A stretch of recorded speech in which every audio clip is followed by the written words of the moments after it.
ئەم جارە یەکێک لە باشترین کەناڵە کوردیەکانتان پێشکەش دەکەم بۆ دەستکەوتنی هەموو زۆرە زانیاریەک دەربارەی مۆبایلە نوێیەکان و بەراوردکردنیان. کەناڵەکە خاوەنی کوالێتێکی تایبەتە لە ڤیدۆکانی بە جوانترین شێواز و بەرزترین کوالەتی باسی مۆبایلەکان و تایبەتمەندیەکانی دەکات. ئەمە کەناڵێکی زۆر تایبەتە لە لای من، هەروەها بەڵێنی ڕێژێکی زۆری سەبسکرایبمان پێیداوە. هیوادارم بینێرە دڵسۆزەکان بێ هیوامان نەکەن، هەمووتان بچن پشگیری بکەن لە ڤیدۆکانیدا. دڵنیابن لە بواری مۆبایلدا بە باشترین شێواز خزمەتی ئێوەی ئازیز دەکا. لینکی کەناڵەکە لە دیسکریپشنی ئەم ڤیدۆیە دانراوە. ئێستاش بتان بینم چۆن سەبسکرایبی کەناڵەکەی بەرز دەکەنەوە و پشگیری لێ دەکەن.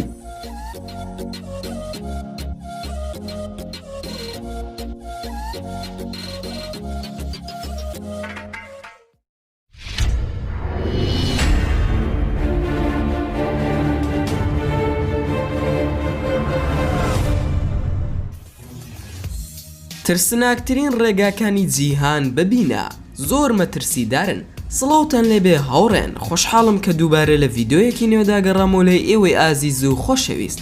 بێگومان هەموو شۆفێرێک هەزبەنا ئارامی دەکا کاتێک بە ڕێگای تەسک و سەر بە کێشەدا شۆفێری دەکا و ڕێگای زۆر هەن هەتا لە ڕێگەیەوە بگەین بەو شوێنەی کەمە بەستمانە. بەڵام گرنگ ئەوەیە کە بزانین کام ڕێگا باش و سەلامەتە بۆ گەیشتن بە ئامانجەکەمان. لەم ڤیدۆیەدا باسی ترسناکترین ڕێگاکانی جیهان دەکەم کە زۆر مەترسیدارن بۆ هاتوچۆکردن تێیدا. بۆیە ئەگەر ئارەزوود لەم بابەتە هەیە دەتوانی تا کۆتایی ڤیدۆکە بینەربی.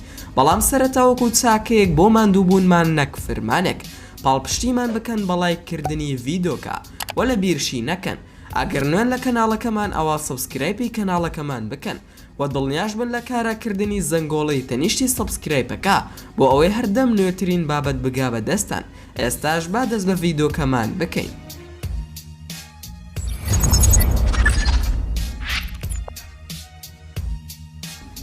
ژمارە 16 ڕێگای کالیما لە رووسیا، هەروەها بە ڕێگای مەرگیش ناو دەبرێ لەبەرەو کەسانی کە لە کاتی دروستکردنی ئەم ڕێگایەدا مردوون، هەر لە سواردەوری ڕێگاکەدا نێژراون. ئەم ڕێگایە بە تایبەتی لە کاتی باران باریندا زۆر مەترسیدارە و دەبێتە قوڕێکی خستی زۆر مەترسیدار و دەتوانێت ئۆتۆمبیل قوت بدا و لە کاتی زستاندا دەبێت ئاگەر لە پلەکانی ژێر سفرەوە بێ، چونکە شەختەی سەهۆڵ دروست دەبێ و لەبەر تەمومش ڕێژەی بینین کەم دەبێتەوە. ئەم ڕێگایە لەبەر ئەوەی کە مەترسیدارە لە هەموو کاتێکی ساڵدا خەڵکی ناوچەکە خۆیان دەپارێزن لە بەکارهێنانی ئەو کەسانی کە زۆر ناساریشن بە وریایەکی لە ڕادە بەدەر ئەم ڕێگایە بەکاردەهێنن. ژمارە 15 پردی ئەشیما ئۆهاشی لە ژاپۆن. کاتێک سەیری ئەم پردە دەکەی لە ژاپۆن هەز دەکەی ئەمە کارێکی فۆتۆشۆبە، بەڵام لە ڕاستیدا ئەمە شێوەی ڕاستی پردەکەیە. ئەم پردە شارۆچکەی ماتسووی و وەساکای مەنارۆ بە یەک دەگەێنێ. هۆکاری سەرەکی بەرزی ئەم پردانە ئەوەیە کە دەبێت کەشتی بە ژێریاندا تێپەڕ ببێ. ئەم پردە سەرڕای ئەوەی کە زۆر مەترسیدار دەردەکەوێ، بەڵام بە شێوەیەکی ئەندازیاری وا دروست کراوە کە زۆر پەڕینەوە بەسەریدا بێمەترسیە. هەرچەندە ئەگەر کەسێکی لە بەرزایی دەترسی، ئەوە خۆت بە دوور بگرێت لە سیرکردنی خوارەوە.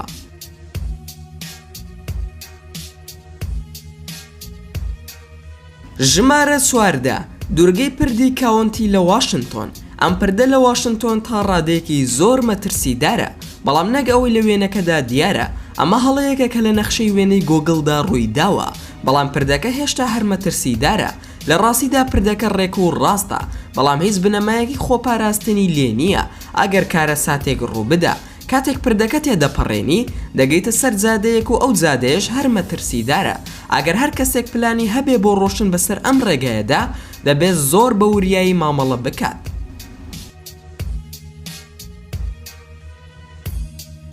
ژمارە 13 ڕێگای قەوقاز لە رووسیا. ئەمە جادەیەکی زۆر تەسکە کە ڕووباری ڕیتۆکس بە سوشی دەبەستێتەوە کە دەکەوێتە ناو بەرزایی چیاکان. لەسەر ئەم ڕێگایە هیچ ڕێوشێنێکی سەلامەتی نییە، بۆیە لە کاتی پێسکردنەوە زۆر مەترسیدارە. لەبەر تەسکی جادەکە تەنها یەک ئۆتۆمبیل دەتوانێت پێیدا تێپەڕ ببێ. لەبەر ئەم مەبەستە کاتێک کە دوو ئۆتۆمبیل بە دوو ئاراستەی جیاوازدا دێن، ڕێگاکە زۆر مەترسیدارتر دەبێ. ڕێژێکی زۆر کەم لە شۆفێران ئەم ڕێگایە بەکاردەهێنن بۆ هاتوچۆکردن و ئەوانەشی بەکاری دەهێنن زۆر بە وریایی بەسەر ئێرەدا تێدەپەڕن. سەرڕای ترسناکی ڕێگاکە دیمەنەکانی ئەم ناوچەیە هەتا بڵێ سەرنج ڕاکێشن. ژمارە 12 ڕێگەی گۆتارد لە سویزەرلاند. ئەم ڕێگایە دەکەوێتە ناوچەی ئالپس و کاتێک بەسەر ئەم ڕێگایە هاتووسۆ دەکەی یەکێک لە جوانترین دیمەنەکانی جیهان دەبینی، بەڵام دەبێت زۆر ئاگاداربی لەسەر ڕێگاکە و دیمەنە سەرنجڕاکێشەکان تەرکیزت لێ تێک نەدەن. ئاگینا هەموو گەشتەکە لێ تێک دەچێت. چەندین پێچ و پەنا هەیە کە ئەگەر زۆر وریان نەبی ئەوە ئەگەری زۆرە لە یەکێکیان بەربیتەوە و گیانت لە دەست بدەیت. ژمارە 11 کۆڵ دێڵانبۆنی لە فەڕەنسا. ئەمە یەکێکە لە ڕێگا مەترسیدارەکانی فەڕەنسا. ئەمە دەکەوێتە بەرزایەکانی فەڕەنساوە لەسەر سنووری ئیتالیا. ئەم ڕێگایە لێشترین و مەترسیدارترین پێچەکانی دنیا لە خۆ دەگرێ. ئەم ڕێگایە هێندە حاڵەتی مردنی زۆرە. خەڵکی ئەگەر زۆر ناسار نەبن خۆیان لە بەکارهێنانی ئەم ڕێگایە بە دوور دەگرن. ساڵانە بە سەداها ڕووداوی هاتووسۆ لەسەر ئەم ڕێگایە ڕوودەدا و چەندین کەس دەبنە قوربانی. ژمارە 10 هەنا لە هاوای. هاوای بەوە ناسراوە کە شوێنێکی خۆشە پڕە لە دار و درەخت، بەڵام سەرەڕای ئەم جوانیەش ڕێگای زۆر مەترسیدار لە خۆ دەگرێ. ڕێگایەک هەیە کە سینا و کەلەلووی بەیەک دەگەێنێ و زادەیەکی زۆر مەرگهێنەرە. ڕێگایەکە هەتا بڵێ تەسکە و لەسەر ڕێگاکە 59 پردی لێیە و لەو 59 پردا 46 دانیان یەکساییدا و ئەمە ژوا دەکات کە پڕینەوە بەسەر پردەکان زۆر ئەستەمبێت و مەرگ ئامێز بێ. ئەگەر دەتەوێت بەسەر ئەم ڕێگایەدا تێپەڕ ببی ئەوە دەبێت پلانێکی باشت هەبێ، چونکە هەندێک جار شاخەکان هەڕەز دەهێنن. ئەگەر زۆر وریان نەبی ڕەنگە ژیانت بکەوێتە مەترسیەوە.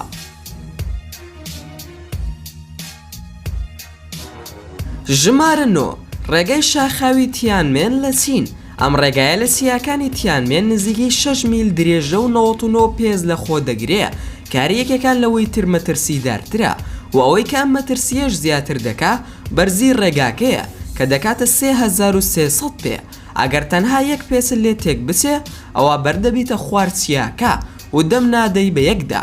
تەسکی ڕێگاکە و پێچە و پێچی ئاڵۆزەکەی و بەرزیەکەی وا دەکا بیکاتە ڕێگایەکی زۆر مەترسیدار لەسەر ئەم هەسارەیە.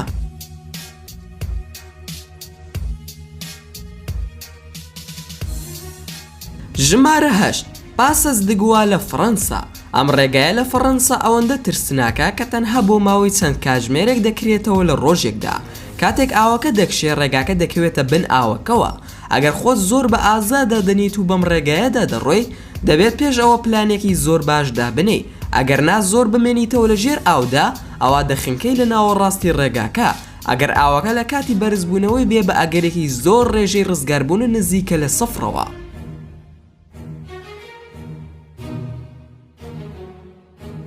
ژمارە 7 تونێلی گۆڵیان لە چین.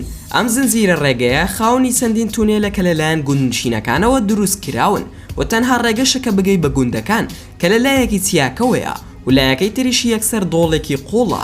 ناو تونێلەکان تا ڕادەیەک تاریکن، بەڵام لەم ڕێگایەدا کە مەترسیدارترین شوێنەکان تونێلەکانن بۆ ئەوەی ڕێگە بگرێت لە بەربوونەوە لە چیاکە. زۆر سەرسوڕهێنەرە کاتێک دەبینی ئەو هەموو کەسە بەم ڕێگایەدا تێدەپەڕن سەرڕای مەترسیداربوونی. ژمارە 6 ڕێگەی زەریای ئەتڵەسی لە نۆڕوەی. ئەم ڕێگایە ڕاستەوخۆ بەسەر زەریای ئەتڵەسیدا تێپەڕ دەبێ، هەر لەبەر ئەمەشە ئەم ناوەی هەیە. ئەم ڕێگایە زۆر ناسراوە لەلایەن گەشتیارەکانەوە لەبەر ئەوەی خاوەنی زۆر دیمەنی سەرنجڕاکێشە. سەرڕای ئەمە شوێنێکی زۆر مەترسیداریشە. لە کاتی کشانی ئاودا شەپۆلەکان هێندە بەرز دەبنەوە کە دەتوانن هەموو جۆرە ئۆتۆمبیلێک لەگەڵ خۆیان ڕاپێچ بکەن. ئەگەر پلانت هەیە کە سەردانی ئەم ناوچەیە بکەی لە نۆڕوەی دەبێت لە کاتێکدا بچی کە شەپۆلەکان نزم دەبنەوە.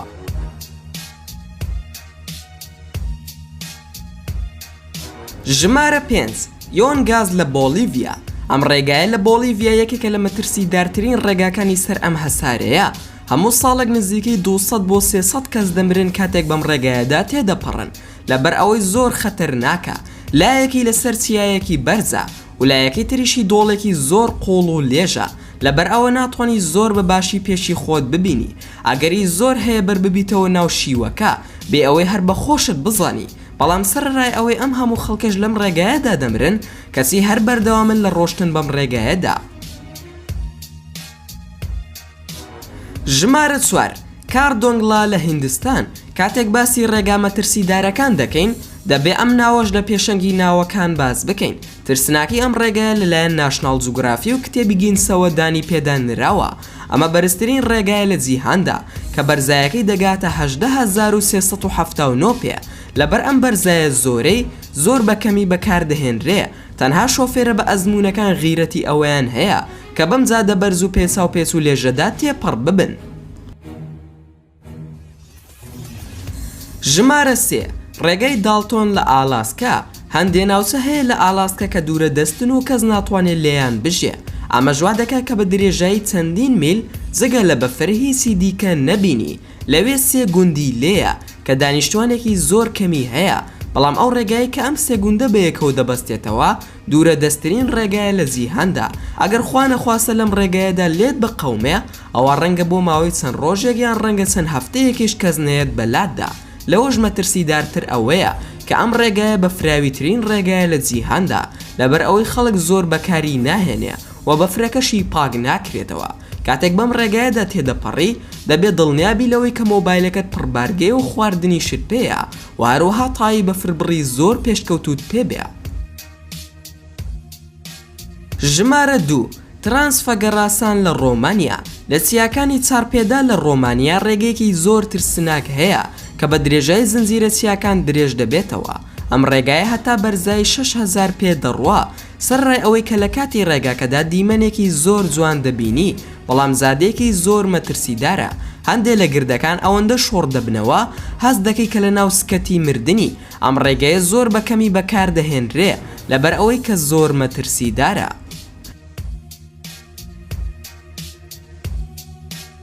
ژمارە 1 زۆژی لا لە هیندستان. ئەمە بەڕاستی ڕێگایەکی زۆر تەسکە کە دەکەوێتە وڵاتی هیندستانەوە. درێژەکەی دەگاتە 5.5 میل و هەروەها لە داک و کشمیر بەیەک دەگەێنێ. ئەم ڕێگەیە تەنها شوێنی پێدا ڕۆشتنی ئۆتۆمبیلەکان نییە، بەڵکو مەڕووماڵاتەکانی ئەو ناوچەیەش بەوێدا تێدەپەڕن. ئەگەر تۆ بەسەر ئەم ڕێگەیەدا بڕۆی و هەروەها ئاژەڵەکانشی لێبن، ئەوە زۆر ئەستەم دەبێت کە بتوانی پێز بکەیتەوە. ئەویش لەبەر سەختی و تەسکی ڕێگاکە ئەبێ بۆ خۆت دابنیشیت و چاوەڕێ بکەی هەتا مەڕووماڵاتەکان ئەو ناوچەیە بەجێ دەهێڵن. ئەم ڕێگایە لەگەڵ ئەوەی کە زۆر ترسناکە بێتاقەتکەریشە. ئایا ئارەزوو دەکەی شۆفێری بەم ڕێگایانەدا بکەی یاخود نا؟ و بەڕای تۆ کامیان مەترسیدارترین ڕێگای جیهانە؟ ئەوە لە کۆمنتی ئەم ڤیدیۆیەدا بۆمانی بنووسە. و زۆر سوپاستان دەکەم کە تا ئێستا بینەری ڤیدیۆکەم بوون. ئەگەر ڤیدیۆکەمتان بەدڵ بوو ئەوە هەر ئێستا لایکی ئەم ڤیدیۆیەم بۆ بکەن و هەروەها شەیریشی بکەن لەگەڵ هاوڕێکانتاندا و لە بیرشتان نەچێ. ئەگەر ئەتانەوێ هەمیشە بابەتی ناوازە لە کەناڵەکەی من ببینن، ئەوە هەر ئێستا سەبسکرایبی کەناڵەکەم بکەن و هەروەها زەنگۆڵی تەنیشتی سەبسکرایبەکەش چالاک بکەن بۆ ئەوەی هەمیشە نوێترین بابەت بگا بەدەستان و لە بیرشتان نەچێ. هەر ڕەخنەیەک یاخود پێشنیارێک یاخود بیرۆکەی ڤیدیۆیەکتان بۆمان هەیە، ئەوە دەتوانن هەموویمان لە کۆمنتی ئەم ڤیدیۆیەدا بۆ بنووسن و ئینشاءالله بە زووترین کات وەڵامتان دەدەمەوە. و دووبارە و سێبارە سوپاستان دەکەم کە تا ئێستا بینەری ڤیدیۆکەی من بوون. تا ڤیدیۆیەکی تر و تا کاتێکی تر هەر شاد و بەختەوەر بن و خواتان لەگەڵ بێت و ئامانەتی خوا بن.